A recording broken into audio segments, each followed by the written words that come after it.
യേശുക്രിസ്തുവിന്റെ നാമത്തിൽ സ്നേഹവന്ദനം അറിയിക്കുകയാണ്. ഇന്ന് ദൈവവചന മെസ്സേജിനായിട്ട് നമുക്കൊരു വാക്യം എടുക്കാം. ലൂക്കായുടെ സുവിശേഷം അതിൻ്റെ 2-ാം അധ്യായം 49-ാമത്തെ വാക്യം. ലൂക്കായുടെ സുവിശേഷം 2-ാം അധ്യായം 49-ാമത്തെ വാക്യം. അവൻ അവരോട്, എന്നെ തിരഞ്ഞത് എന്തിന്? എന്റെ പിതാവിനുള്ളതിൽ ഞാൻ ഇരിക്കേണ്ടത് എന്ന് നിങ്ങൾ അറിയുന്നില്ലയോ എന്ന് പറഞ്ഞു. ഒരു നിമിഷം നമുക്ക് പ്രാർത്ഥിക്കാം. മഹാപരിശുദ്ധനായ ദൈവമേ, സ്വർഗീയ പിതാവേ, ദൈവത്തിന്റെ വചനത്തിൽ ശുശ്രൂഷിക്കുമ്പോൾ എന്നെയും കേൾക്കുന്നവരെയും ദൈവത്തിന്റെ പരിശുദ്ധാത്മാവ് നിറയ്ക്കുമാറാകണമേ. വചനത്തിന്റെ മർമ്മങ്ങൾ അവർക്ക് മനസ്സിലാക്കുമാറാകണമേ. പരിശുദ്ധാത്മാവിന്റെ വലിയ പ്രവൃത്തി വെളിപ്പെടുമാറാകണമേ. ഈ ലോകത്തിന്റെ പ്രഭു അല്ലെങ്കിൽ പിശാജ് കണ്ണുകളെ കുരുടാക്കിയിരിക്കുന്ന, ഹൃദയങ്ങളെ കുരുടാക്കിയിരിക്കുന്ന അവസ്ഥ അങ്ങ് മാറ്റുമാറാകണമേ കർത്താവേ. ഹൃദയങ്ങൾ അങ്ങ് തുറക്കുമാറാകണമേ. പിശാജ് കെട്ടിരുന്ന കെട്ടുകൾ യേശുക്രിസ്തുവിന്റെ നാമത്തിൽ അഴിഞ്ഞു മാറുമാറാകണമേ. വലിയ ദൈവപ്രവൃത്തി വെളിപ്പെടുമാറാകണമേ കർത്താവേ. പ്രാർത്ഥനയുടെ സ്തോത്രം യേശുക്രിസ്തുവിന്റെ തന്നെ നാമത്തിൽ തന്നെ, ആമേൻ. അവൻ തങ്ങളോട് പറഞ്ഞ വാക്ക് അവർ ഗ്രഹിച്ചില്ല എന്ന്. ഹല്ലേലൂയ. ഇതിന്റെ സാഹചര്യം ഒന്ന് വിശദീകരിക്കാം. സാഹചര്യം എന്ന് പറയുമ്പോൾ ലൂക്കായുടെ സുവിശേഷം 2-ാം അധ്യായം അതിന്റെ 41-ാമത്തെ വാക്യം തുടങ്ങി അതിന്റെ 51 വാക്യം വരെയാണ് അതിന്റെ സാഹചര്യം എല്ലാം നമുക്ക് മനസ്സിലാക്കണമെങ്കിൽ, യേശുക്രിസ്തുവിന്റെ അമ്മയും അപ്പനും യേശുക്രിസ്തുവും കൂടി എല്ലാ ദിവസവും എല്ലാ കൊല്ലവും ഉത്സവം ആചരിക്കാൻ പോയിരുന്നു. 41-ാമത്തെ വാക്യം തുടങ്ങി നമുക്കൊന്ന് വായിക്കാം. അവന്റെ അമ്മയപ്പന്മാർ ആണ്ടുതോറും പെസഹ പെരുന്നാളിന് ജെറൂസലേമിലേക്ക് പോകും. അവന് 12 വയസ്സായപ്പോൾ അവർ പതിവ് പോലെ പെരുന്നാളിന് പോയി. പെരുന്നാൾ കഴിഞ്ഞ് മടങ്ങി വരുമ്പോൾ ബാലനായ യേശു ജെറൂസലേമിൽ താമസിച്ചു. അമ്മയപ്പന്മാരോ അറിഞ്ഞില്ല.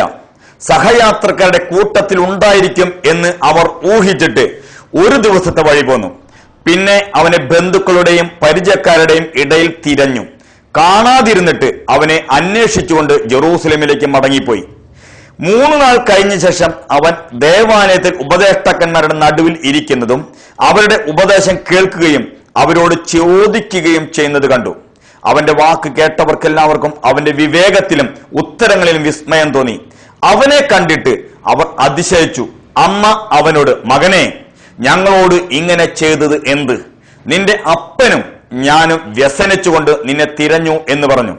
അവൻ അവരോട്, എന്നെ തിരഞ്ഞത് എന്തിന്? എന്റെ പിതാവിനുള്ളതിൽ ഞാൻ ഇരിക്കേണ്ടത് എന്ന് നിങ്ങൾ അറിയുന്നില്ലയോ എന്ന് പറഞ്ഞു. അവൻ തങ്ങളോട് പറഞ്ഞ വാക്ക് അവർ ഗ്രഹിച്ചില്ല.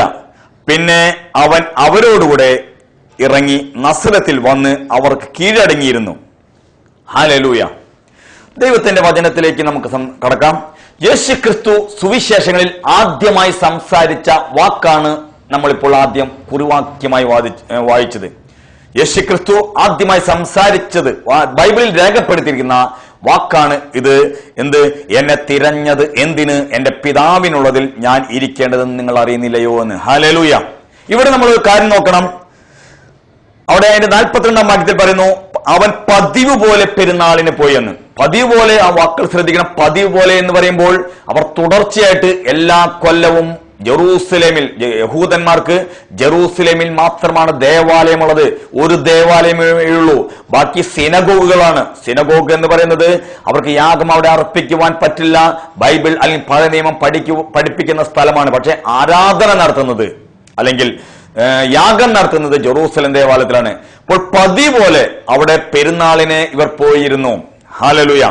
അതിന്റെ 51-ാം വാക്യത്തിൽ പറയുന്നു, പിന്നീട് നസ്രത്തിൽ വന്ന് അവർക്ക് കീഴടങ്ങിയിരുന്നു എന്ന് ദൈവത്തിന്റെ വചനത്തിൽ പറയുന്നു. ഹല്ലേലൂയ.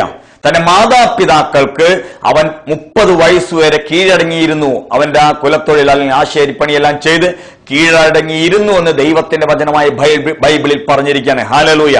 പലരും പറയുന്നത് യേശുക്രിസ്തു 30 വയസ്സ് വരെ ഇന്ത്യയിൽ വന്ന് തപസ്സിരുന്നു എന്നൊക്കെ പലരും അങ്ങനെ പറയുന്നുണ്ട്. പക്ഷെ ബൈബിളിന്റെ പഴയ അവന്റെ ചെറുപ്പകാലത്തെ കുറിച്ച് ബൈബിളിൽ എഴുതിയിട്ടില്ല എന്നൊക്കെ പറയുന്നു. പക്ഷെ ഇവിടെ പറയുന്നു അവർ തന്റെ മാതാപിതാക്കൾക്ക് കീഴടങ്ങിയിരുന്നു എന്ന്. ഹല്ലേലൂയ. ഇവിടെ അതിനുശേഷം പറയാണ്, 12 വയസ്സായ ബാലൻ എന്ത് ചെയ്തു? ഉത്സവം പെരുന്നാൾ കഴിഞ്ഞ ശേഷം അമ്മയപ്പന്മാരും ഇവരെല്ലാവരും കൂട്ടത്തോടെ ഇങ്ങനെ വീടുകളിലേക്ക് പോകുമ്പോൾ, അന്ന് ഇന്നത്തെ പോലെ വാഹന സൗകര്യമില്ല, നടന്നാണ് പോയിരുന്നത്. നമ്മൾ നോക്കണം. യേശുക്രിസ്തുവിന്റെ അമ്മ കരുതി യേശുക്രിസ്തു തന്റെ ഭർത്താവിന്റെ ഒപ്പം ഉണ്ടായിരിക്കുമെന്ന്. യേശുക്രിസ്തുവിന്റെ വളർത്തുപിതാവായ ഔസേപ്പ് കരുതി തന്റെ ഭാര്യയോടൊപ്പം ഉണ്ടാകുമെന്ന്. ഹല്ലേലൂയ. അവിടെ പറഞ്ഞ വാക്ക് ശ്രദ്ധിക്കണം. യേശു ജെറൂസലേമിൽ താമസിച്ചു, അമ്മയപ്പന്മാരോ അറിഞ്ഞില്ല.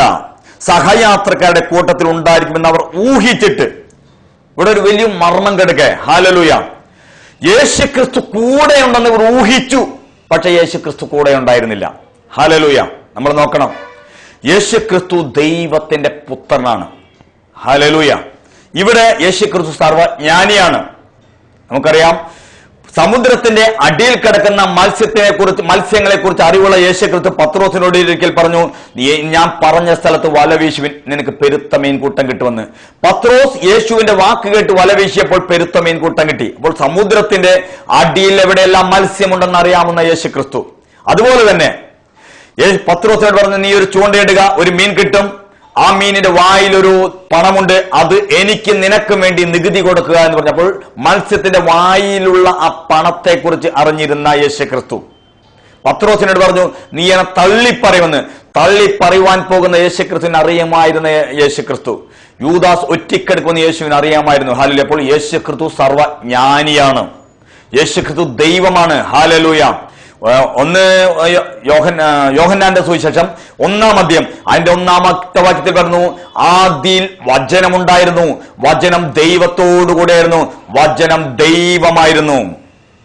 ഹല്ലേലൂയ. സകലതും അവൻ മുഖാന്തരം ഉളവായി, ഒന്നും അവനെ കൂടാതെ ഉളവായതല്ല. അപ്പോൾ ആദിയിൽ വചനമുണ്ടായിരുന്നു, വചനം ദൈവമായിരുന്നു, വചനം ദൈവത്തോട് കൂടെയായിരുന്നു, സകലതും അവൻ മുഖാന്തരമാണ് ഉളവായതെന്ന് ദൈവത്തിന്റെ വചനത്തെ പറയുമ്പോൾ അതിന്റെ 14-ാം വാക്യത്തിൽ പറഞ്ഞു, വചനം ജഡമായി അല്ലെങ്കിൽ ശരീരമായതാണ് യേശുക്രിസ്തു എന്ന്. ഹല്ലേലൂയ. അപ്പോൾ യേശുക്രിസ്തു എന്ന് പറയുന്നത് വചനമാണ്. ഹല്ലേലൂയ. ആ വചനം ശരീരം ധരിച്ചാണ് യേശുക്രിസ്തു. ഹല്ലേലൂയ. ഇവിടെ നോക്കണം, യേശുക്രിസ്തു സർവജ്ഞാനിയാണ്. പക്ഷെ ഇവിടെ മറിയ, യേശുവിന്റെ അമ്മ മറിയ എന്ന് പറയുന്ന സർവജ്ഞാനിയല്ല.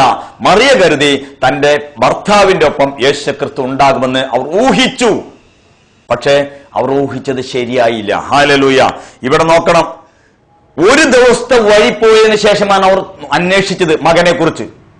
എത്രമാത്രം ഉത്തരവാദിത്വമില്ലായ്മയാണ് നോക്കണം. ഒരു ദിവസത്തെ വഴി ഒരു യാത്ര ചെയ്തു. ഒരു ദിവസം കഴിഞ്ഞപ്പോൾ ഭർത്താവിനൊക്കെ എവിടെയാണ് മകൻ? അവൻ എൻ്റെ അടുത്തല്ലേ, നിന്റെ അടുക്കലില്ലേ? സഹയാത്രക്കാരുടെ കൂടെ ഉണ്ടാകുമെന്ന് ചിന്തിച്ചു. അതിന്റെ അർത്ഥം അവർ സാധാരണ ഒരു സ്ത്രീയായിരുന്നു. ഹല്ലേലൂയ. കൃപയാൽ യേശുക്രിസ്തുവിനെ ഉദരത്തിൽ വഹിക്കുവാനുള്ള ഭാഗ്യം അവർക്ക് ലഭിച്ചു. ഹല്ലേലൂയ. അതുകൊണ്ട് അതൊരു വലിയ ഭാഗ്യമാണ്. സകല ജനങ്ങളും അവരെ കുറിച്ച് ഹല്ലേലൂയ അതൊരു ഭാഗ്യവതി എന്ന് പറഞ്ഞിരിക്കുന്നത്. ഹല്ലേലൂയ. നമ്മൾ നോക്കണം, കൃപയാലാണത് കിട്ടിയത്. ഹല്ലേലൂയ. ഇവിടെ മറിയ പറയാണ്, അവൻ ഊഹിച്ചു, പക്ഷെ കൂടെ ഉണ്ടായിരുന്നില്ല. വലിയൊരു ആത്മീക മർമ്മം പറയാം ഇതിൽ നിന്ന്. പലരും യേശുക്രിസ്തു കൂടെയാണെന്ന് ഊഹിക്കുന്നു, പക്ഷെ യേശുക്രിസ്തു കൂടെ ഇല്ല. ഹല്ലേലൂയ. ഇവിടെ അതിനുശേഷം ഇവർ എന്ത് ചെയ്തു? ജെറൂസലേമിലേക്ക് മടങ്ങിപ്പോയി. 3 നാൾ കഴിഞ്ഞ ശേഷം അവർ ദേവാലയത്തിൽ ഉപദേഷ്ടാക്കന്മാരുടെ നടുവിലിരിക്കുന്നത് കണ്ടു. ഒരു ദിവസത്തെ വഴി പോകുന്നതിന് ശേഷം അന്വേഷിച്ചത്, പിന്നീട് ഒരു ദിവസം അങ്ങോട്ട് തിരിച്ചു വേണം, പിന്നെ ഒരു ദിവസം കറങ്ങി നടന്നു യേശുവിനെ അന്വേഷിച്ചു കണ്ടെത്തി. 3 നാൾ കഴിഞ്ഞ ശേഷമാണ് യേശുക്രിസ്തുവിനെ അവർ കണ്ടെത്തിയത്. ഈ 3 ദിവസം അവർ വളരെയധികം വിഷമം അനുഭവിച്ചിരുന്നു. ഹല്ലേലൂയ. അന്വേഷിച്ച് നടന്നിട്ട് അവർ പറഞ്ഞ വാക്കാണ് ഇവിടെ കണ്ടത്. നിന്റെ അപ്പനും ഞാനും വളരെയധികം വ്യസനിച്ചു പോയി എന്ന് മറിയ പറഞ്ഞപ്പോൾ യേശുക്രിസ്തു പറഞ്ഞാണ്, നീ ഞങ്ങൾ എന്തിനാ അങ്ങനെ വ്യസനിക്കുന്നേ? അതിന്റെ അർത്ഥം, ഞാൻ ദൈവത്തിന്റെ പുത്രനാണെന്നും പരിശുദ്ധാത്മാവിനാലാണ് നീ ഗർഭിണിയായതെന്നും നിനക്ക് അറിഞ്ഞുകൂടെ? ഹല്ലേലൂയ. എന്നെ നീ അന്വേഷിക്കുന്നത് എന്തിനാ? ഞാൻ ദൈവത്തിന്റെ പുത്രനല്ലേ, എനിക്കിവിടെ വലിയൊരു പദ്ധതിയില്ലേ, സകല ജനത്തിന്റെ പാപത്തിന്റെ പരിഹാരമായിട്ടല്ലേ ഞാൻ വന്നിരിക്കുന്നത്. നീ എന്നെ എങ്ങനെ അന്വേഷിക്കുന്നത് എന്തിനാണ്? മറിയ പറയുന്നു, നിന്റെ അപ്പനും ഞാനും. യേശുക്രിസ്തു പറയുന്നു, ഞാൻ എന്റെ പിതാവിനുള്ളതിൽ. ഹല്ലേലൂയ. അതിന്റെ അർത്ഥം, നിങ്ങൾ എന്നെ കുറിച്ച് ഇങ്ങനെ വിചാരിക്കേണ്ട ആവശ്യമില്ല, എന്റെ പിതാവിനുള്ളതിൽ, ദൈവത്തിനുള്ള ഞാൻ ഇരിക്കുകയാണ്. ഹല്ലേലൂയ. നിങ്ങൾ ഇങ്ങനെ കുറിച്ച് ആകുലപ്പെടേണ്ട ആവശ്യമില്ല എന്ന് യേശുക്രിസ്തു പറയുകയാണ്. ഇവിടെ മറിയ ചെയ്ത ഒരു കാര്യം നമ്മൾ നോക്കണം. യേശുക്രിസ്തു കൂടെയില്ല എന്ന് മനസ്സിലായപ്പോൾ അവർ ഊഹിച്ചു, ഊഹം തെറ്റി. ഹല്ലേലൂയ. മറിയ കരുതി, നീ എന്റെ കൂടെ ഇല്ലെങ്കിലും ഔസേപ്പ് തന്റെ ഭർത്താവിന്റെ കൂടെ ഉണ്ടാകുമെന്ന്. നമ്മൾ ചിന്തിക്കണം, പലരും ഇതുപോലെയാ. ഹല്ലേലൂയ. എന്റെ കൂടെ ഇല്ല, പക്ഷെ അങ്ങയുടെ ഒപ്പം ഉണ്ടായിരിക്കും, അല്ലെങ്കിൽ ആ വ്യക്തിയുടെ ഒപ്പം ഉണ്ടായിരിക്കും എന്ന് പലരും ചിന്തിക്കും. പക്ഷെ അവരുടെ ഒപ്പവും യേശുക്രിസ്തു ഉണ്ടായിരുന്നില്ല. ഹല്ലേലൂയ. നമ്മൾ ചിന്തിക്കണം. അതുകൊണ്ട് യേശുക്രിസ്തു പറഞ്ഞൊരു കാര്യമുണ്ട്, കർത്താവേ കർത്താവേ, ഞങ്ങൾ നിന്റെ നാമത്തിൽ അത്ഭുതം ചെയ്തു, നിന്റെ നാമത്തിൽ ഭൂതങ്ങളെ പുറത്താക്കി, നിന്റെ നാമത്തിൽ വീര്യപ്രവൃത്തി ചെയ്തു. യേശുക്രിസ്തു പറഞ്ഞു, ഞാൻ നിങ്ങളെ അറിയുകയില്ല എന്ന്. ഇവർ ചെയ്തത് യേശുക്രിസ്തുവിന്റെ നാമത്തിൽ അത്ഭുതങ്ങൾ ചെയ്തു, യേശുക്രിസ്തുവിന്റെ നാമത്തിൽ ഭൂതങ്ങളെ പുറത്താക്കി, യേശുക്രിസ്തുവിന്റെ നാമത്തിൽ വീര്യപ്രവൃത്തി ചെയ്തു. യേശുക്രിസ്തു പറഞ്ഞു ഞാൻ നിങ്ങളെ അറിയുകയില്ലാന്ന്. അപ്പൊ പലരും ഊഹിക്കുക എന്റെ കൂടെ യേശുക്രിസ്തു ഇല്ലെങ്കിലും അവൻ യേശുക്രിസ്തുവിന്റെ നാമത്തിൽ വലിയ കാര്യങ്ങളൊക്കെ ചെയ്യുന്നുണ്ടല്ലോ, അതുകൊണ്ട് അവരുടെ കൂടെ ഉണ്ടായിരിക്കുമെന്ന്. പക്ഷെ യേശുക്രിസ്തു പറഞ്ഞു ഞാൻ അവരുടെ കൂടെ, ഞാൻ അവരെ അറിയില്ലാന്ന്. ഹല്ലേലൂയ. പക്ഷേ മറിയ എന്ത് ചെയ്തു? ഊഹിച്ചിട്ട് ഹല്ലേലൂയ ഇല്ലാന്നറിഞ്ഞപ്പോൾ എവിടെ വെച്ചാണോ യേശുക്രിസ്തുമായിട്ട് ബന്ധം തീർന്നത്, എവിടെ വെച്ചാണോ യേശുക്രിസ്തുമായിട്ട് ബന്ധം മാറ്റത്, അവിടേക്ക് തിരിച്ചു പോയി. യേശുക്രിസ്തുമായിട്ടുള്ള ബന്ധം അറ്റ സ്ഥലത്തേക്ക്, ആ വിച്ഛേദിച്ച സ്ഥലത്തേക്ക് മറിയയും ഔസേപ്പും തിരിച്ചുപോയി. അവിടെ വന്നപ്പോൾ യേശുക്രിസ്തുവിനെ കണ്ടുമുട്ടി. നമുക്കറിയാം യോഹന്നാന്റെ സുവിശേഷത്തിൽ പറയുന്നു ആദിയിൽ വചനമുണ്ടായിരുന്നു, വചനം ദൈവത്തോടു കൂടിയായിരുന്നു, വചനം ദൈവമായി അത് ശരീരം ധരിച്ചതാണ് യേശുക്രിസ്തു എന്ന്. ഹല്ലേലൂയ. അപ്പോൾ യേശുക്രിസ്തുമായിട്ട് ബന്ധം വിച്ഛേദിച്ചിട്ടുണ്ടെങ്കിൽ, ബന്ധം വിട്ടിട്ടുണ്ടെങ്കിൽ, അറ്റിട്ടുണ്ടെങ്കിൽ, യേശുക്രിസ്തു എന്ന് പറയുന്ന ദൈവത്തിന്റെ വചനമാണ്. ആ ബന്ധം മറ്റ സ്ഥലത്തേക്ക്, ആ വചനത്തിലേക്ക് നിങ്ങൾ തിരിച്ചു ചെല്ലുമ്പോൾ യേശുക്രിസ്തുമായിട്ട് രണ്ടാമത് കാണുവാൻ സാധിക്കും. ഹല്ലേലൂയ. അതൊരു വലിയ മർമ്മമാണ്. ഹല്ലേലൂയ. ഇത് ഒരു ചെറിയ കാര്യം ഞാൻ ഇതിനോട് ബന്ധത്തിൽ പറയുവാൻ ആഗ്രഹിക്കുകയാണ്. ഹല്ലേലൂയ. ചില ദിവസങ്ങൾക്ക് മുമ്പ് ഒരു സഹോദരൻ എന്റെ അടുക്കൽ വന്നിട്ട് പറഞ്ഞു, ബ്രദർ, നിങ്ങൾ ഇതുപോലെ സുവിശേഷം പറഞ്ഞതുകൊണ്ടൊന്നും കാര്യമില്ല, കാലഘട്ടം മാറി, ഇത് അടിച്ചു പൊളിക്കുന്ന കാലഘട്ടമാണ്, ഇത് എൻജോയ് ചെയ്യുന്ന കാലഘട്ടമാണ്, അടിച്ച് പൊളിച്ച് തിന്ന് കുടിച്ച് സുഖിച്ച് ജീവിക്കുന്ന കാലഘട്ടമാണ്. ഈ സുവിശേഷമൊന്നും ആർക്കും വേണ്ട, നിങ്ങളിത് പറഞ്ഞിരുന്നാൽ ആരും കേൾക്കുകയില്ല. അതുകൊണ്ട് ജനത്തിന് അടിച്ചു പൊളിക്കുവാൻ വേണ്ടി, എൻജോയ് ചെയ്യാൻ വേണ്ടി ഏതെങ്കിലും പരിപാടികൾ നിങ്ങൾ തുടങ്ങ്, അപ്പോൾ ജനം വരും, അവർക്ക് ഇഷ്ടമാകും. ഇതിപ്പോ നിങ്ങൾക്ക് ഒരു പെരുന്നാളുമില്ല, ഒരു ഉത്സവമില്ല, ഒരു അടിച്ചുപൊളിയുമില്ല. ഹല്ലേലൂയ. അതുകൊണ്ട് നിങ്ങളുടെ ഈ പ്രസംഗമോ ഇതൊന്നും ആർക്കും ആവശ്യമില്ല എന്നൊരു സഹോദരൻ എന്നോട് പറഞ്ഞു. ആ സഹോദരൻ തന്നെ പറയുകയാണ്, നമുക്കൊരു കാര്യം ചെയ്യാം, ആരും തുടങ്ങാത്ത ഒരു പുതിയ പെരുന്നാൾ നമുക്ക് തുടങ്ങാം. ആ സഹോദരൻ എന്നിട്ട് പറയുകയാണ്, താൻ മരിച്ചെന്ന് ഉറപ്പുവരുത്തുവാൻ വേണ്ടി പടയാളികൾ ഒരുവൻ കുന്തം കൊണ്ട് യേശുക്രിസ്തുവിനെ കുത്തി. ആ സഹോദരൻ പറയാ, തന്റെ ചങ്കിലേക്കാ കുത്തിയത്. കുത്തിയപ്പോൾ ചോരവും വെള്ളവും വന്നു. അതുകൊണ്ട് ഹല്ലേലൂയ, നമ്മൾ ആ സഹോദരൻ പറഞ്ഞ് ചിന്തിക്കണം, തന്റെ ചങ്കിലേക്ക് കുന്തം കൊണ്ട് കുത്തി, ആ കുന്തത്തിമേ കൂടെയാണ് ചോര, യേശുക്രിസ്തുവിന്റെ രക്തവും വെള്ളവും വന്നത്. അതുകൊണ്ട് ആ കുന്തം വിശുദ്ധീകരിക്കപ്പെട്ടു. നമുക്കൊരു കാര്യം ചെയ്യാം, ഈ കുന്തം വെച്ച് നമുക്കൊരു പെരുന്നാൾ നടത്താം. ഹല്ലേലൂയ. ഈ സഹോദരൻ പറയുക, അപ്പോൾ അത് വലിയൊരു നമുക്ക് ഉത്സവമായിട്ട് നടത്താം. അല്ലെങ്കിൽ യേശുക്രിസ്തു മൂന്നാണിമേൽ മണിക്കൂറുകളോളം കിടന്നു. ഈ മൂന്നാണി യേശുക്രിസ്തുവിന്റെ ശരീരത്തിലും ഇറച്ചിയിലും രക്തവും എല്ലാം ഈ ആണിമേൽ ആയതാ. നമുക്കൊരു കാര്യം ചെയ്യാം, 3 ആണി വെച്ച് നമുക്കൊരു പെരുന്നാൾ നടത്താം. അല്ലെങ്കിൽ യേശുക്രിസ്തുവിനെ ചാട്ടവാറ് കൊണ്ട് അടിച്ചു, ഈ ചാട്ടവാറ് വെച്ച് നമുക്കൊരു പെരുന്നാൾ നടത്താം. ഹല്ലേലൂയ. അല്ലെങ്കിൽ യേശുക്രിസ്തുവിന്റെ തലയിൽ മുൾക്കിരീടം വെച്ചു, ആ മുൾക്കിരീടം കൊണ്ട് നമുക്ക് നടത്താം. അല്ലെങ്കിൽ ചങ്കലയിൽ യേശുക്രിസ്തുവിനെ ബന്ധിച്ചു, ചങ്കല വെച്ചൊരു പെരുന്നാൾ നടത്താം. ഇത് ഒന്നുമല്ലെങ്കിൽ പൗലോസ് ശ്ലീഹായെ വാള് കൊണ്ട് വെട്ടിക്കൊന്നു, ഈ വാള് എടുത്ത് നമുക്കൊരു പെരുന്നാൾ നടത്താം. സ്വർണ്ണമൊക്കെ പൂശി വാള് എടുത്ത് നമുക്ക് നടത്താം. അപ്പോൾ സഹോദരൻ പറയാണ്, ആ കുന്തം വിശദീകരിക്കപ്പെട്ടില്ലേ? ആ കുന്തത്തിനെ വെച്ച് നമുക്ക് പെരുന്നാൾ നടത്തുമ്പോൾ ജനത്തിന് അടിച്ചു പൊളിക്കുവാനുള്ള ആശയമായി അതിന്റെ പേരും പറഞ്ഞ് നമ്മൾ പെരുന്നാൾ നടത്തുമ്പോൾ നല്ല ഗാനമേളയും അതുപോലെ സിനിമാറ്റിക് ഡാൻസും വലിയ കലാപരിപാടികൾ വരുമ്പോൾ ജനത്തിന് അടിച്ചു പൊളിക്കാം. കച്ചവടക്കാർക്ക് ബിസിനസ് കിട്ടും, ഇറച്ചിക്കടക്കാർക്ക് ഇറച്ചി ചെലവാവും, മീൻ കടക്കാർക്ക് മീൻ ചെലവാവും, ബാറുകാർക്ക് മദ്യവും ചെലവും, ബാർ നടത്തുന്നവർക്ക് ബെവറേജസ് നടത്തുന്നവർക്ക് മദ്യവും ചെലവും. ജനത്തിന് സന്തോഷം, എല്ലാവർക്കും സന്തോഷം. നിങ്ങളുടെ ഉണക്കപ്രസംഗം ആൾക്കാർ ഇത് കേൾക്കുവാൻ വേണ്ടി, കാണുവാൻ വേണ്ടി വരും. അപ്പോൾ എല്ലാവർക്കും സന്തോഷവും. നിങ്ങളിത് പറഞ്ഞിരുന്നാലൊന്നും ആരും വരികില്ല. ജനത്തിന്റെ ഇഷ്ടത്തിനനുസരിച്ച് കാര്യങ്ങൾ നടത്ത്. ഈ കാലഘട്ടം അങ്ങനെ എൻജോയ് ചെയ്യണം, അടിച്ച് പൊളിക്കണം. അതാണ് ജനം ആഗ്രഹിക്കുന്നത്. നിങ്ങൾക്കൊരു പെരുന്നാളുമില്ല, ഒന്നുമില്ല, ഇതൊന്നൊരു കാര്യമില്ല എന്ന് ആ സഹോദരൻ പറയുകയാണ്. അപ്പോൾ ആ സഹോദരൻ പറയാ, യേശുക്രിസ്തുവിന്റെ ചങ്കിലേക്ക് കുന്തം കൊണ്ട് കുത്തിയില്ലേ, ആ കുന്തം വെച്ച് നമ്മൾ നടത്തുമ്പോൾ ആ കുന്തത്തിന്റെ സ്വർണം കൊണ്ടുണ്ടാക്കിയ കുന്തം കൊണ്ട് നടന്ന്, സ്വർണം പൂശിയ കുന്തം കൊണ്ട് നടന്ന് നമുക്കൊരു പെരുന്നാളൊക്കെ നടത്താം. ഹല്ലേലൂയ. വേണമെങ്കിൽ മദ്യം വിൽക്കുന്ന ബിവറേജുകാർക്ക് അല്ലെങ്കിൽ മദ്യഷാപ്പുകാർക്ക് ആഘോഷമാകുമ്പോൾ ജനം വരും, അവരെന്തായാലും മദ്യം കുടിക്കും. എല്ലാവരും കൂടി വരുമ്പോൾ കുട്ടികളും സ്ത്രീകളും പുരുഷന്മാരും എല്ലാവരും കൂടി കുടുംബത്തിരുന്ന് മദ്യം കുടിക്കും ആ ദിവസം. അപ്പോൾ മദ്യം കൂടുതൽ ചെലവാകും. അപ്പോൾ ഈ പെരുന്നാൾ നടത്താൻ ബാറ് നടത്തുന്ന അവരെ നിന്ന് ഫണ്ട് വാങ്ങിക്കാം, ഇറച്ചിക്കടക്കാരെ നിന്ന് ഫണ്ട് വാങ്ങിക്കാം, കച്ചവടക്കാരെ ഫണ്ട് വാങ്ങിക്കാം. ഇവരെല്ലാം ഫണ്ട് തരും. അടിച്ച് പൊളിച്ച് പെരുന്നാൾ നടത്താം. വേണമെങ്കിൽ ആൾക്കാർ കൂടി വരുമ്പോൾ 10 മിനിറ്റ് മദ്യവർജനത്തെ കുറിച്ച് അവർക്ക് നമുക്ക് ക്ലാസ്സും എടുക്കാം. എല്ലാവർക്കും സന്തോഷം, നിങ്ങൾക്കും സന്തോഷം, എല്ലാവർക്കും സന്തോഷം. അങ്ങനെ അടിച്ചു പൊളിക്കാവുന്ന ഒരു പരിപാടി നിങ്ങൾ തുടങ്ങ്. ഒരു പുതിയ ആരും ചെയ്യാത്ത ഒരു പെരുന്നാൾ നിങ്ങൾ നടത്ത്. ഇങ്ങനത്തെ ഒരു കുന്തം പെരുന്നാൾ എന്ന് പറഞ്ഞ പെരുന്നാൾ നടത്ത്. ആർക്കും അറിയില്ല, ആരും ഇതുവരെ തുടങ്ങിയിട്ടില്ല. നല്ലൊരു പരിപാടിയായിരിക്കും എന്നൊരു സഹോദരൻ എന്നെ പറയുവാനിട വന്നു. നിങ്ങളിത് ഒരു പെരുന്നാളുമില്ല, ഒന്നുമില്ലാതെ ഇങ്ങനെ നടക്കുന്നത് ശരിയല്ല എന്ന് ആൾക്കാർ കളിയാക്കും, ആൾക്കാർ അതിനൊന്നും വരില്ല എന്ന് ആ സഹോദരൻ പറയാനിട വന്നു. ആ സഹോദരനോട് ഞാൻ പറഞ്ഞു, സഹോദര, പുറപ്പാട് പുസ്തകം 20-ാം അധ്യായം അതിന്റെ 4-ാം വാക്യത്തിൽ പറയുന്നു, മോശയ്ക്ക് ദൈവം തന്റെ കൽപ്പന കൊടുത്തപ്പോൾ രണ്ടാമത്തെ കൽപ്പനയായിട്ട് മോശയോട് പറഞ്ഞു, മുകളിൽ ആകാശത്തിലോ താഴെ ഭൂമിയിലോ കടലിലോ ഉള്ള മനുഷ്യന്റെയോ മൃഗത്തിന്റെയോ ഇഴജന്തുക്കളെ സാദൃശ്യമുള്ള വിഗ്രഹമുണ്ടാക്കി നീ അവയ്ക്ക് മുമ്പിൽ പ്രണമിക്കുകയോ അവയെ ആരാധിക്കുകയോ ചെയ്യരുന്ന ദൈവത്തിന്റെ വചനത്തിൽ മോശയ്ക്ക് ദൈവം കൽപ്പന കൊടുത്തു. ദൈവമക്കൾക്ക് ദൈവം കൽപ്പന കൊടുത്തു. നിയമാവർത്തന പുസ്തകം 5-ാം അധ്യായം 8-ാം വാക്യത്തിൽ ഇത് ആവർത്തിച്ചു. പുതിയ നിയമത്തിൽ വരുമ്പോൾ പറഞ്ഞിരിക്കുന്നു, കൈപ്പണിയായതിൽ ദൈവം വസിക്കുന്നില്ല എന്ന്. നമ്മൾ ഈ കുന്തം സ്വർണം പൂശി ഒരു പാത്രത്തിൽ വെച്ച് വീട്ടിലേക്ക് കൊണ്ടുവരുമ്പോൾ അത് യേശുക്രിസ്തുവിനെ കുത്തിയ കുന്തമാണെന്ന് പറഞ്ഞ് നമ്മൾ അതിന്റെ മുമ്പിൽ മുട്ടുമടക്കുമ്പോൾ ഒരു കാര്യം ഓർക്കണം, ദൈവത്തിന് കൊടുക്കുന്ന മഹത്വമാണ്, ദൈവത്തിന് കൊടുക്കുന്ന മഹത്വമാണ് നമ്മൾ ഈ കുന്തത്തിന് കൊടുക്കുന്നത്. ഈ കുന്തത്തിന്റെ മുമ്പിലാണ് നമ്മൾ പ്രണമിക്കുന്നത്. അല്ലെങ്കിൽ 3 ആണി യേശുക്രിസ്തു മണിക്കൂറുകളോളം തൂങ്ങിക്കിടന്നതാണെന്ന് പറഞ്ഞുകൊണ്ട് ഈ ആണിയുടെ മുമ്പിൽ നമ്മൾ മുട്ടുകുത്തുമ്പോൾ, ഈ ആണിയെ പ്രണമിക്കുമ്പോൾ, ഈ ആണിയെ തൊട്ടുമുത്തുമ്പോൾ, സഹോദര, നമ്മൾ ചെയ്യുന്നത് ദൈവത്തിന് കൊടുക്കണം മഹത്വമാണ് അവിടെ കൊടുക്കുന്നത്.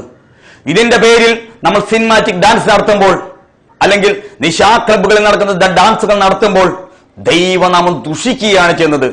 യേശുക്രിസ്തുവിനെ പിന്നെയും ക്രൂശിക്കുകയാണ് ചെയ്യുന്നത്. ഇത് നടത്തുമ്പോൾ പിശാച് ഉറഞ്ഞു തൊള്ളുകയാണ്. അവന് സന്തോഷമായി ജനം കുടിക്കാൻ വരുന്നു, ഹല്ലേലൂയ, തുള്ളിച്ചാടുന്നു. പിശാചിന് വചനവ്യവസ്ഥയിൽ നിന്ന് മാറിപ്പോകുമ്പോൾ സന്തോഷമാകുക ചെയ്യാണ്. ഹല്ലേലൂയ. അത് മാത്രമല്ല, കൊളോസ്യ ദൈവസഭയ്ക്ക് ദൈവം പൗലോസിലെ ലേഖനം എഴുതുമ്പോൾ, കൊളോസ്യയിലെ ദൈവസഭയ്ക്ക് പൗലോസിലെ ലേഖനം എഴുതുമ്പോൾ അതിന്റെ 2-ാം അധ്യായം അതിന്റെ 8-ാം വാക്യത്തിൽ പറയാണ്, തത്വജ്ഞാനവും വെറും വഞ്ചനയും കൊണ്ട് ആരും നിങ്ങളെ കവർന്നു കളയാതിരിക്കുവാൻ സൂക്ഷിക്കുവിൻ. അത് മനുഷ്യരുടെ സമ്പ്രദായത്തിനൊത്തവണ്ണം ലോകത്തിന്റെ ആദ്യ പാഠങ്ങൾക്ക് ഒത്തവണ്ണമല്ലാതെ ക്രിസ്തുവിനൊത്തവണ്ണമുള്ളതല്ല. ഈ തത്വജ്ഞാനം ഇതെല്ലാം ലോകത്തിന്റെ പാഠ ക്രിസ്തുവിനൊത്തവണ്ണമുള്ളതല്ല എന്ന് പൗലോസിലെ കൊളോസ്യയിലെ ദൈവസഭയ്ക്ക് ലേഖനം നമ്മൾ പറയാം. അതിന്റെ 16-ാം വാക്യത്തിൽ പറയാണ്, അതുകൊണ്ട് ഭക്ഷണപാനീയങ്ങൾ സംബന്ധിച്ചോ പെരുന്നാൾ, വാവ്, സബത്ത് എന്നീ കാര്യത്തിലോ ആരും നിങ്ങളെ വിധിക്കരുത്. ഇവ വരാനിരുന്നവരുടെ നിഴലത്രേ. ദേഹമെന്നതോ ക്രിസ്തുവിനുള്ളത്. താഴ്മയിലും ദൂതന്മാരെ ആരാധിക്കുന്നതിലും രസിച്ച് സ്വന്തം ദർശനങ്ങളെ പ്രവേശിക്കുകയും തലയെ മുറുകെ പിടിക്കാതിരിക്കുകയും ചെയ്യുന്നവൻ ആരും നിങ്ങളെ വിരുദ്ധ തെറ്റിക്കരുത്. കൊളോസ്യ ദൈവസഭയ്ക്ക് ലേഖനം വന്നപ്പോൾ പൗലോസിൽ പറയാണ്, പഴയ നിയമത്തിലെ പെരുന്നാളുകൾ യേശുക്രിസ്തുവിന്റെ നിഴലുകളായിരുന്നു. യേശുക്രിസ്തു വെളിപ്പെട്ടു വന്നു. ഇനി ആ നിഴലുകളുടെ ആ മാതൃകയുടെ ആവശ്യമില്ല. അതുകൊണ്ട് ഇനി പെരുന്നാളുകളോ വാവോ സാബത്തോ ഈ കാര്യത്തിലൊന്നും നിങ്ങൾ ആരും വിധിക്കരുത്. ഹല്ലേലൂയ. ശബത്ത് എന്ന് പറയുമ്പോൾ നമുക്കറിയാം, പഴയ നിയമത്തിൽ ശബത്ത് കാലത്ത് അവർക്ക് ജോലി എടുക്കാൻ പാടില്ല, അവർക്ക് ഇത്ര ദൂരം നടക്കുവാൻ പാടില്ല, ഇത്ര ദിവസം ഇത് ചെയ്യണം, അങ്ങനെ പല കാര്യങ്ങളും ഉണ്ടായിരുന്നു. ശബത്തിന് ചില കടമകൾ ഉണ്ടായിരുന്നു. പറയുക പൗലോസ് വരാണ്, പെരുന്നാളുകൾ, വാവുകൾ, ശബത്ത് ഈ കാര്യത്തിൽ ആരും ഇനി നിങ്ങൾ ആരും വിധിക്കരുത്. ഇവയെല്ലാം വരാനിരുന്നവന്റെ നിഴലത്രേ, അല്ലെങ്കിൽ പ്രതിച്ഛായത്രേ. പഴയ നിയമത്തിലെ പെരുന്നാൾ ക്രിസ്തു വെളിപ്പെട്ടു. എന്നിട്ട് വരികയാണ്, താഴ്മയിലും, അതായത് എളിമയുടെ ഭാവമൊക്കെ ധരിച്ച് ദൂതന്മാരെ ആരാധിക്കുന്നതിലും, ദൈവമക്കളുടെ സേവകളാത്മാക്കളായ ദൈവമക്കളെ ശുശ്രൂഷിക്കുവാൻ വേണ്ടി ദൈവം ആക്കിവെച്ച ദൂതന്മാരെ ആരാധിക്കുന്നതിലും രസിച്ച് സ്വന്തം ദർശനങ്ങളിൽ പ്രവേശിക്കുകയും തന്റെ ജഡമനസ്സിനാൽ വെറുതെ ചീർക്കുകയും. അപ്പോൾ ദൂതന്മാരെ ആരാധിക്കുന്നവർ, ഹല്ലേലൂയ, നോക്കണം, അങ്ങനെയുള്ള വ്യക്തികൾ അവരെന്ത് ചെയ്യുന്നു? തലയെ മുറുകെ പിടിക്കുന്നില്ല, തലയെ പിടിക്കുന്നുണ്ട്. യേശുക്രിസ്തുവിന്റെ പേര് പറയുന്നുണ്ട്. ഇങ്ങനെയുള്ള വ്യക്തികൾ നിങ്ങളെ പറ്റിക്കരുതെന്ന്, വഞ്ചിക്കരുതെന്ന് പൗലോസ്ലീഹ കൊളോസ്യ ലേഖനത്തിൽ ലേഖനം എഴുതുകയാണ്. അപ്പോൾ തന്നെ പൗലോസ്ലീഹ വേറെ സ്ഥലത്ത് പറഞ്ഞിരിക്കുന്നു, ഞങ്ങൾ പോയ ശേഷം കൊടിയ ചെന്നായ്ക്കൾ ഇതിൻ്റെ ഉള്ളിലേക്ക് നുഴഞ്ഞു കയറുമെന്ന്. ഹല്ലേലൂയ. ഇപ്പോൾ തന്നെ പൗലോസ്ലീഹ പറയണ, ഇപ്പോൾ തന്നെ ദുരുപദേശങ്ങൾ പറഞ്ഞുകൊണ്ട് പലരും വരുന്നുണ്ട്.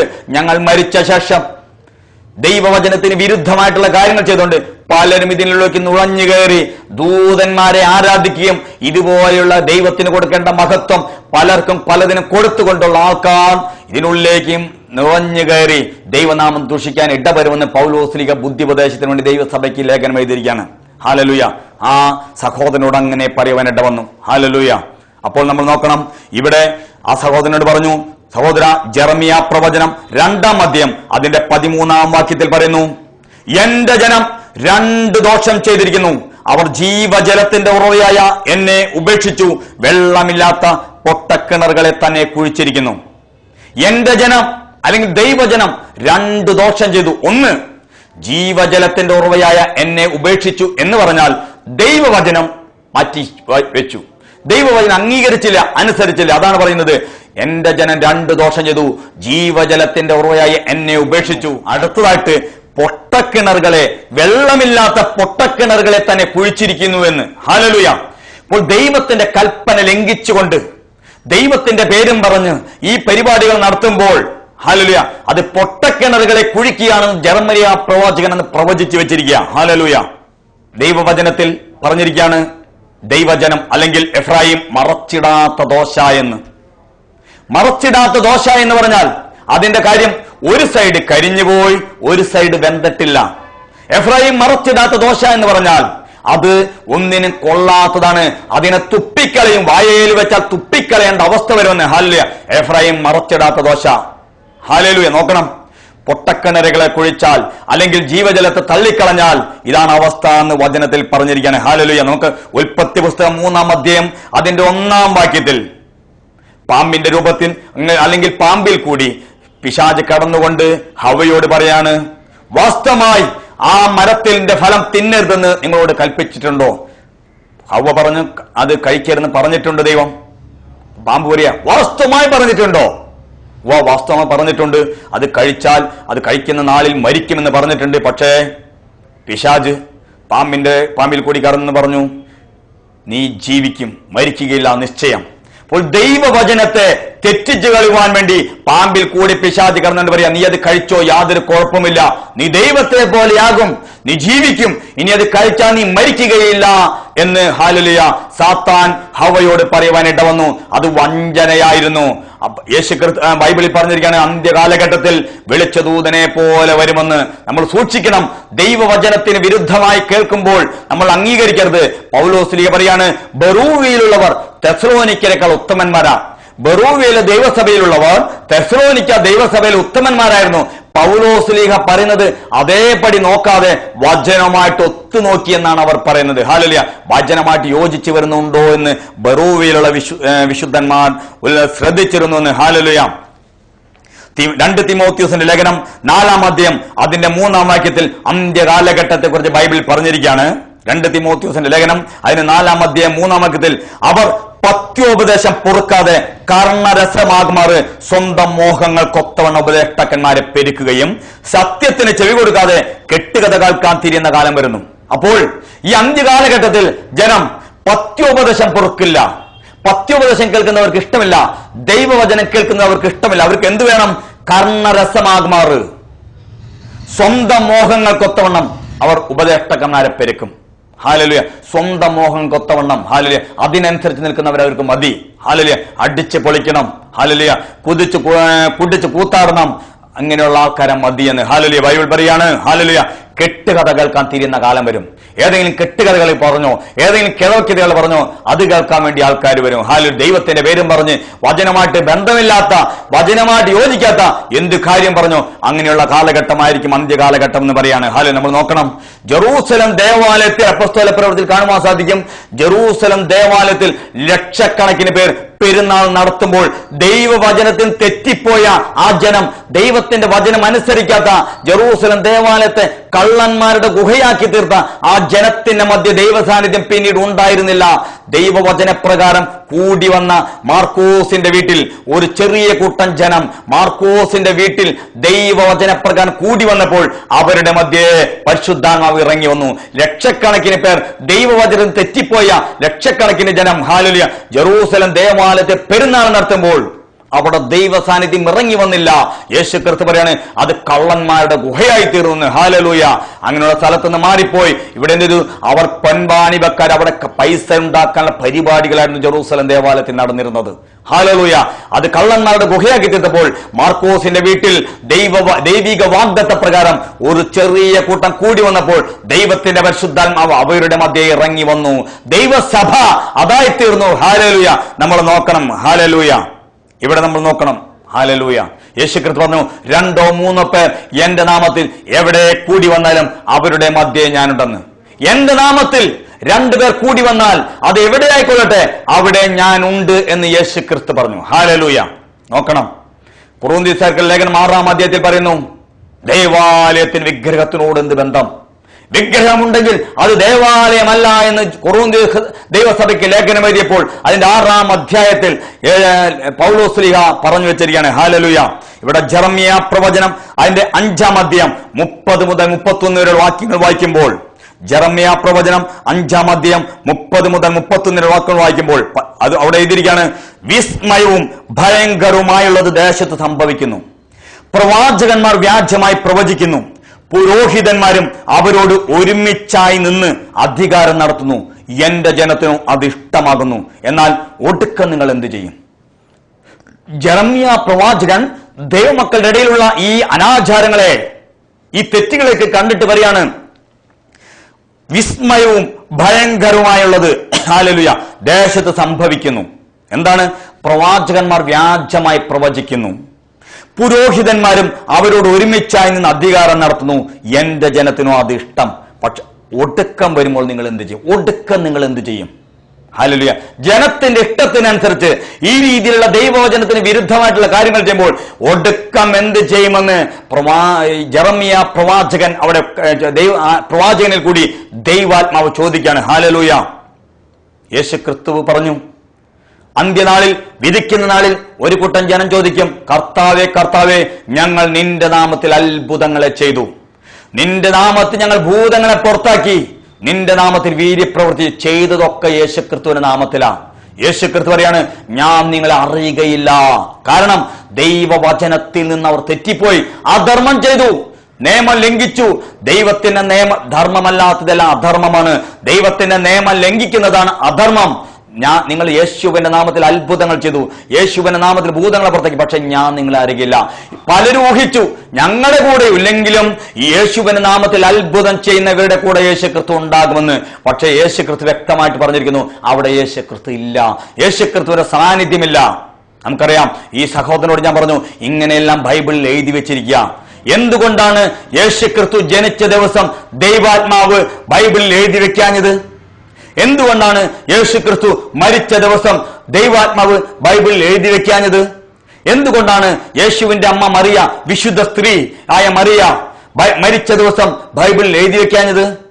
യൗസേപ്പ് മരിച്ച ദിവസം ബൈബിളിൽ എഴുതി വെക്കാഞ്ഞത്? പത്രോസ് മരിച്ച ദിവസം ബൈബിളിൽ എഴുതി വെക്കാഞ്ഞത്? പൗലോസ് ശ്ലീഹ മരിച്ച ദിവസം ബൈബിളിൽ എഴുതി വെക്കാഞ്ഞത്? അതന്നെ പ്രസക്തിയില്ല. അത് നിങ്ങൾ ഇനി ആഘോഷിക്കരുതെന്ന് ദൈവത്തിന്റെ വചനത്തിൽ എഴുതി വെച്ചിരിക്കുക. അതിന് നിങ്ങൾ ആഘോഷിക്കരുത്, അതല്ല പ്രസക്തി. നിന്റെ ജീവിതത്തിൽ നീ യേശുക്രിസ്തുവിനെ കർത്താവിന്റെ രക്ഷിതാവായി സ്വീകരിച്ചോ? നീ യേശുക്രിസ്തുവിനെ എന്റെ രക്ഷകനായി സ്വീകരിച്ചോ? നിന്റെ ജീവിതത്തിൽ എന്നാണ് യേശുക്രിസ്തു ജനിക്കുന്നത്, അതിനാണ് പ്രസക്തി. അതാണ് വീണ്ടും ജനനം. വീണ്ടും ജനിക്കാതെ ആരും സ്വർഗരാജ്യത്തിൽ പോകുന്നില്ല എന്ന് യേശുക്രിസ്തു വ്യക്തമായിട്ട് പറഞ്ഞു. അപ്പോൾ ഇവിടെ നമുക്ക് ആദ്യം മടങ്ങി വരാം. ഈ സഹോദരൻ പറഞ്ഞു, ഹല്ലേലൂയ, നമുക്കൊരു പുതിയ പെരുന്നാളൊക്കെ നടത്തണ്ടേ, കുന്തം പെരുന്നാൾ എന്ന് പേരിടാമെന്നെല്ലാം പറഞ്ഞെങ്കിലും ആ സഹോദരന് കാര്യം മനസ്സിലായി. ആ സഹോദരനോട് കാര്യം പറഞ്ഞു, നമ്മൾ ഈ ചെയ്യുന്നത് ദൈവത്തിന് മാത്രമേ മഹത്വപ്പെടുത്താവൂ, ദൈവത്തിന് മാത്രമേ മുട്ടുമടക്കാവൂ എന്ന് പറയുമ്പോൾ ഈ കുന്തത്തിന്റെ മുമ്പിൽ, അല്ലെങ്കിൽ ആണികളുടെ മുമ്പിൽ, ഈ വാളിന്റെ മുമ്പിൽ, ഈ ചങ്കലയുടെ മുമ്പിൽ നമ്മൾ അങ്ങനെ ചെയ്യുമ്പോൾ അത് ദൈവവചനത്തിന് വിരുദ്ധമായിട്ടുള്ള കാര്യമാണ്. പിശാച് സന്തോഷിച്ച് ഉറഞ്ഞു തുള്ളുമെന്നുള്ള കാര്യം ഓർത്തോ, ദൈവനാമം ദുഷിക്കും. ഹല്ലേലൂയ. വചനത്തിന് വിരുദ്ധമായിട്ടുള്ള കാര്യം നമ്മൾ ചെയ്യരുത്. ഭൂരിപക്ഷം ചെയ്യുന്നത് ശരിയാണെന്നല്ല, ശരിയാവുകയുള്ളൂ. ഹല്ലേലൂയ. നോക്കണം, നമുക്ക് ദൈവവചനത്തിലേക്ക് മടങ്ങി വരാം. ഇവിടെ മറിയ ഊഹിച്ചു യേശു കൂടെയുണ്ടെന്ന്, പക്ഷേ കൂടെ ഉണ്ടായിരുന്നില്ല. ഔസേപ്പ് പിതാവ് ഊഹിച്ചു യേശു കൂടെയുണ്ടെന്ന്, പക്ഷെ കൂടെ ഉണ്ടായിരുന്നില്ല. പക്ഷെ അവരൊരു കാര്യം ചെയ്തു. എവിടെ വെച്ചാണോ ബന്ധം അറ്റുപോയത് അവിടേക്ക് അവർ തിരിച്ചു ചെന്നു. ആദിയിൽ വചനമുണ്ടായിരുന്നു, വചനം ദൈവത്തോടു കൂടിയായിരുന്നു, വചനം ദൈവമായിരുന്നു, അത് ജഡം ധരിച്ചതാണ് യേശു ക്രിസ്തു. ആ വചനത്തിലേക്ക് നമുക്ക് മടങ്ങി വരാം. എവിടെ വെച്ചാണോ നമ്മളുമായിട്ടുള്ള ബന്ധം വിച്ഛേദിച്ചത് അവിടേക്ക് നമുക്ക് മടങ്ങി വരാം. യേശു ക്രിസ്തു കൂടെ ഉണ്ടെന്ന് ഊഹിച്ചത് കൊണ്ട് കാര്യമില്ല. വിധിക്കുന്ന നാളിൽ വെളിപ്പെട്ടു വരും. വിധിക്കുന്ന നാളിൽ നിത്യശിക്ഷാവിധിക്ക് നമ്മൾ അർഹരാകരുത്. നമ്മുടെ കൂടെയുണ്ടോ ഇല്ലയെന്ന് വചനത്തിൽ കൂടി നമ്മൾ നോക്കണം. പിശാചിന് ഇടം കൊടുക്കരുത്. ഹല്ലേലൂയ. ദൈവനാമം ദുഷിക്കുന്ന ഒന്നും ചെയ്യരുത്. നമ്മൾ ഈ സിനിമാറ്റിക് ഡാൻസും ഈ നിശാ ക്ലബുകളിൽ നടത്തുന്ന ഡാൻസുകളുമെല്ലാം അല്ലെങ്കിൽ ഈ അടിച്ചുപൊളിച്ചുള്ള പേക്കൂത്തുകളെല്ലാം നടത്തുമ്പോൾ ഒരു കാര്യം ഓർത്തോ, യേശു ക്രിസ്തുവിന്റെ നാമം ദുഷിക്കപ്പെടുകയാണ് ചെയ്യുന്നത്. ഹല്ലേലൂയ. ദൈവവചനം അകന്നു പോവുകയാണ് ചെയ്യുന്നത്. പിശാച് ചിരിക്കുകയാണ് ചെയ്യുന്നത്. ഹല്ലേലൂയ. നമ്മൾ നോക്കണം, നമ്മൾ യേശു ക്രിസ്തുവുമായി യഥാർത്ഥമായ ബന്ധത്തിലാണോ? ഈ ദിവസങ്ങളിൽ നമ്മുടെ ഹൃദയങ്ങളെ ഒന്ന് തുറക്കാം. ദൈവം ആഗ്രഹിക്കുന്നതാണോ നമ്മൾ ചെയ്യുന്നത്? ഭൂരിപക്ഷം ചെയ്യുന്നതല്ല, ദൈവവചന വ്യവസ്ഥ പ്രകാരമുള്ളതാണ് ശരി. ഹല്ലേലൂയ. നമുക്കറിയാം, ഭൂരിപക്ഷം ജനവും നോഹയുടെ പെട്ടകത്തിൽ കയറിയില്ല. പക്ഷെ ദൈവത്തിന്റെ ന്യായവിധി വന്നപ്പോൾ ആ 8 പേർ മാത്രമേ രക്ഷ പ്രാപിച്ചുള്ളൂ. ആ ന്യൂനപക്ഷം മാത്രമേ രക്ഷ പ്രാപിച്ചുള്ളൂ. യേശു ക്രിസ്തു പറഞ്ഞു, ചെറിയ ജനമേ ഭയപ്പെടേണ്ട, രാജ്യം നിങ്ങൾക്ക് തരുവാൻ സ്വർഗത്തിലെ ദൈവം സംപ്രീതനായിരിക്കാം. അപ്പൊ ദൈവവചനത്തിൽ നമ്മൾ അകന്നു പോയിരിക്കുകയാണോ? ഹല്ലേലൂയ. നമ്മളൊന്ന് ചിന്തിക്കണം. കൂടെയുണ്ടെന്ന് ഊഹം ശരിയാണോ? എന്റെ കൂടെ ഇല്ല, അല്ലെങ്കിൽ അവന്റെ കൂടെ ഉണ്ടാകുമെന്ന് ഊഹിച്ചൊന്നും കാര്യമില്ല. എവിടെ വെച്ചാണോ ബന്ധം വിട്ടത്, എവിടെ വെച്ചാണോ നമ്മുടെ ബന്ധം മറ്റത്, അവിടേക്ക് നമുക്ക് തിരിച്ചു ചെല്ലാം. ആ വചനത്തിലേക്ക് നമുക്ക് തിരിച്ചു ചെല്ലാം. ഹല്ലേലൂയ. ദൈവത്തിന്റെ വചനത്തിൽ നിന്നാണ് നമ്മൾ ഇടപെട്ടത്. യേശു ക്രിസ്തു സർവജ്ഞാനിയാണ്. സമുദ്രത്തിന്റെ അടിയിലുള്ള മത്സ്യത്തിന്റെ വിവരം അറിയാം. നമ്മുടെ ഓരോരുത്തരെ ഹൃദയങ്ങളെ യേശു ക്രിസ്തുവിന് അറിയാം. പക്ഷെ മറിയയ്ക്ക് ഇത് അറിഞ്ഞുകൂടായിരുന്നു. അവർ ഭയപ്പെട്ടു പോയി. തന്റെ കൂടെ മകനില്ല എന്ന് പറഞ്ഞപ്പോൾ പേടിച്ചുപോയി, ഭ്രമിച്ചുപോയി. അവന്റെ കൂടെയുള്ള ചാർച്ചക്കാർ ഭ്രമിച്ചുപോയി. കളഞ്ഞു പോയോ? എന്ത് സംഭവിക്കും? അവിടെ പറയുന്നു, യേശു ക്രിസ്തു പറഞ്ഞത് ഉൾക്കൊള്ളുവാൻ വരെ അവർക്ക് സാധിച്ചില്ല. അവർ ഗ്രഹിച്ചില്ല എന്ന് പറയുന്നത്. അവർ സാധാരണ മനുഷ്യരായിരുന്നു. കൃപയാൽ യേശു ക്രിസ്തുവിനെ ഉദരത്തിൽ വഹിക്കാനുള്ള ഭാഗ്യം മറിയത്തിന് കിട്ടി. അതിനുള്ള പ്രതിഫലം ദൈവം അവർക്ക് കൊടുക്കും. ഹല്ലേലൂയ. ഇന്നും ബൈബിളിൽ മറിയത്തിന്റെ പേര് എഴുതി വെച്ച് നമ്മൾ വായിക്കുകയാണ്. മറിയ പറഞ്ഞു, ഇതാ കർത്താവിന്റെ ദാസി, നിന്റെ ഹിതപ്രകാരം എന്നിലാവട്ടെ എന്ന്. താൻ ഗർഭിണിയാകുമെന്ന് പറഞ്ഞപ്പോൾ, മനുഷ്യവർഗത്തിന്റെ പാപത്തിന് പരിഹാരമാകുന്നവൻ തന്റെ ഉദരത്തിൽ ജനിക്കുമെന്ന് പറഞ്ഞപ്പോൾ, തന്റെ പിതാവിനോട് ചോദിക്കുവാനോ, ഭർത്താവാകാൻ പോകുന്നവനോട് ചോദിക്കാനോ, ചാർച്ചക്കാരോട് ചോദിക്കാനോ, പുരോഹിതന്മാരോട് ചോദിക്കാനോ മറിയ പോയില്ല. ആ വചനത്തിന് മുമ്പിൽ അവളെ തന്നെ സമർപ്പിച്ചു. ഇതാ കർത്താവിന്റെ ദാസി, നിന്റെ വചനം പോലെ എന്നിലാവട്ടെ എന്ന്. ഹല്ലേലൂയ. അവൾ അത് സമ്മതിച്ചപ്പോൾ യേശു ക്രിസ്തു അവളുടെ ഉദരത്തിൽ ഉരുവായി. ഇവിടെ നമ്മൾ കൃപയാലാണ് നമ്മൾ രക്ഷ പ്രാപിക്കുന്നത്. ദൈവത്തിന്റെ വചനത്തിന് മുമ്പിൽ ഇതാ കർത്താവിന്റെ ദാസൻ, ഇതാ കർത്താവിന്റെ ദാസി എന്ന് ഞാനും നിങ്ങളും ആ വചനത്തിന് മുമ്പിൽ സമർപ്പിക്കുമ്പോൾ, ദൈവം നമ്മളോട് സംസാരിക്കുന്ന ആ വചനത്തിന് മുമ്പിൽ സംസാരിക്കുമ്പോൾ നമ്മുടെ ഹൃദയങ്ങളിൽ ക്രിസ്തു ഉരുവാകുകയാണ് ചെന്നത്. അതുകൊണ്ടാണ് പത്രോസ് ലേഖനത്തിൽ പറഞ്ഞിരിക്കുന്നത്, കിടുന്ന ബീജത്താലല്ല കെടാത്ത ദൈവവചനത്താൽ നിങ്ങൾ വീണ്ടും ജനിച്ചിരിക്കുന്നു. ഹല്ലേലൂയ. ബന്ധം എവിടെ ചറ്റുപോയോ അവിടേക്ക് നമുക്ക് തിരിച്ചു ചെല്ലാം. വചനത്തിലേക്ക് നമുക്ക് തിരിച്ചു ചെല്ലാം. ഭൂരിപക്ഷം പറയുന്നതല്ല, വചനം എന്ത് പറയുന്നു? വചനം എന്ന് പറയുന്നത് മഹാരാജാവിന്റെ ദൈവത്തിന്റെ അരുളപ്പാടാണ്. അതിന് തെറ്റാ നമുക്ക് വ്യവസ്ഥയില്ല. ഹല്ലേലൂയ. നമുക്കൊരു നിമിഷം നമ്മളെ തന്നെ താഴ്ന്നു പ്രയോഗിക്കാം. മഹാപരിശുദ്ധനായ സ്വർഗീയ പിതാവേ, ഈ കേട്ട വചനം ഓരോരുത്തരുടെ ഹൃദയത്തിലും ശക്തമായി ഇടപെടുമാറാകണമേ. ഓരോരുത്തർക്കും അനുഗ്രഹത്തിന് കാരണമായി തീരുമാറണമേ. വലിയ പരിശുദ്ധാത്മാവിന്റെ പ്രവൃത്തി വെളിപ്പെടണേ. വലിയ പ്രവൃത്തി അവർക്ക് അനുഗ്രഹത്തിന് കാരണമായി തീരുമാറണം കർത്താവേ. പ്രാർത്ഥന കേട്ടനായി സ്തോത്രം. യേശു ക്രിസ്തുവിന്റെ തന്നെ നാമത്തിൽ തന്നെ ദൈവം നിങ്ങൾ ഓരോരുത്തരെയും അനുഗ്രഹിക്കട്ടെ എന്ന് പ്രാർത്ഥിച്ചുകൊണ്ട് നിർത്തുകയാണ്. അടുത്ത ആഴ്ച ഇതേ സമയത്ത് ഇതേ ചാനലിൽ വീണ്ടും കാണാമെന്ന് പറഞ്ഞ് ദൈവനാമത്തിൽ പ്രാർത്ഥനകൊണ്ട് നിർത്തുകയാണ്. നന്ദി, നമസ്കാരം.